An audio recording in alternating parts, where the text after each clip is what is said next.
পেয়ালা লাগাইতে হচ্ছে বস। যারা বিয়ে করছে কাম হরে আমার মাগির ঘরে মাগি তোরা বিয়া হইরে আনছি কাম হরার লাগে না।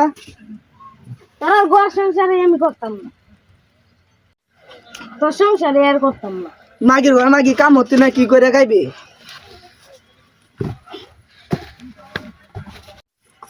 শালির ঘরে শালি তাড়াতাড়ি ঘুরা দে, তুই ঘুরা দে। মা বাবা দেখে সুখ দেখে বিয়া দিছি, তোর ঘরে এমনি কাড়ায় মারতে আমারে, তুই এই কাম হর। এই শালির ঘরে শালি দেখো মারি আনছি। ও পাবেন যে আইনে আমার শরীরে কেমনে রুশ লাগলাই, আন্নে কেমনে দোষ লাগলে আমি কাজে লাগিয়েছি বাবার বাড়ি যাইতেছি। এই যে এই গোলামের ঘর সংসার করি আমার জীবনটা শেষ। আমি যাইদের ঘর আর কাম হতাম না, ঈদ কাট আমার কাটাইছে। আমারে যে বাইত কাড়ায়া ঝাড়ু ঝাড়ু দে পুরায়া টুরায়া কাড়ায়া আমারে মারছে এই জারিয়ার ঘরে জারিয়ে ঈদ ঈদ পুরাইছে, যাই আমি ঈদ আনাই দিয়ে উঠছি।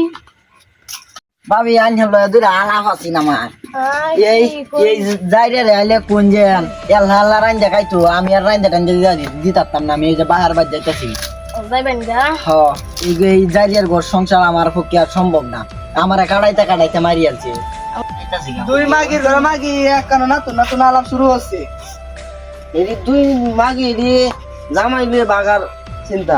হ্যাঁ বাগিয়ে দেন, তোর আর ঘর সংসার আর করি না। করতাম না ঘর সংসার, তাই কেমন ফেরবেন? তোর আর ঘর সংসার আর করতাম না, তোরা তা কি হালা লাগাইতে হচ্ছে বস।